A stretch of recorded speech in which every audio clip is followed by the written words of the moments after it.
कभी सोचा है, अगर आपको अपने सबसे अच्छे दोस्त के खिलाफ फैसला देना पड़े तो आप दोस्ती चुनेंगे या इंसाफ?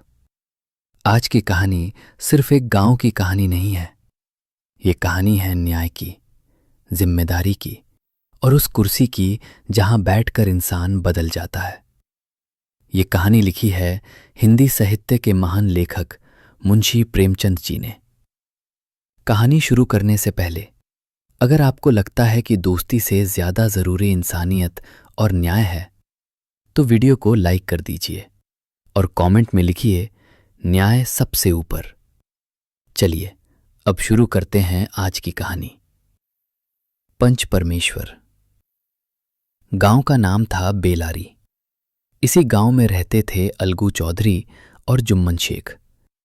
दोनों गहरे दोस्त थे, एक दूसरे पर जान छिड़कते थे। जुम्मन शेख के पास जमीन थी, घर था और उसके साथ रहती थी उसकी बूढ़ी चाची। चाची ने अपनी सारी जमीन जुम्मन के नाम कर दी थी, इस शर्त पर कि वो जिंदगी भर उसका ख्याल रखेगा। शुरू के कुछ दिन सब ठीक रहा, लेकिन धीरे धीरे जुम्मन और उसकी बीवी चाची से कतराने लगे।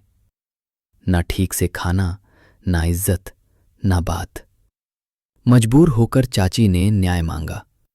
गांव में पंचायत बैठी। चाची ने कहा, मैं जुम्मन से महीना खर्चा चाहती हूं।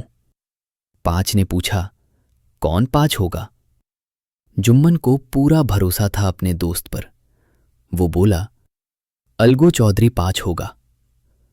अलगू घबरा गया। वो सोचने लगा, अगर सच का साथ दिया तो दोस्ती टूट जाएगी। लेकिन जैसे ही वो पांच की कुर्सी पर बैठा, उसका चेहरा बदल गया। उसने कहा, पांच परमेश्वर होता है, यहां न दोस्ती होती है न दुश्मनी। अलगू ने फैसला दिया, जुम्मन चाची को हर महीने खर्चा देगा। जुम्मन का चेहरा उतार गया। दोस्ती टूट गई। कुछ समय बाद अलगू पर खुद एक मुकदमा आ गया। इस बार पंचायत में जुम्मन पांच बना। गांव वालों को लगा अब अलगू को सजा मिलेगी। लेकिन जब जुम्मन पांच की जगह बैठा तो वो भी बदल गया। उसने वही कहा, पांच परमेश्वर होता है, और फैसला दिया न्याय के पक्ष में। अलगू की आंखों में आंसू आ गए। वो समझ गया, असली जीत फैसले की होती है, इंसान की नहीं। जब इंसान न्याय की कुर्सी पर बैठता है तो उसे अपना दिल नहीं, सिर्फ सच सुनना चाहिए।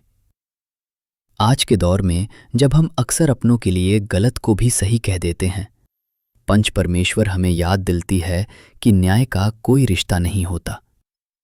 अगर आप चाहते हैं कि ऐसी कहानियां आप तक पहुंचती रहें जो सिर्फ सुनाई नहीं जाती बल्कि सोचने पर मजबूर करती हैं, तो इस चैनल को सब्सक्राइब कर लीजिए और इस कहानी को उस दोस्त के साथ शेयर कीजिए जिसके साथ आप सच बोलना चाहते हैं। फिर मिलेंगे एक और प्रेमचंद की कहानी के साथ।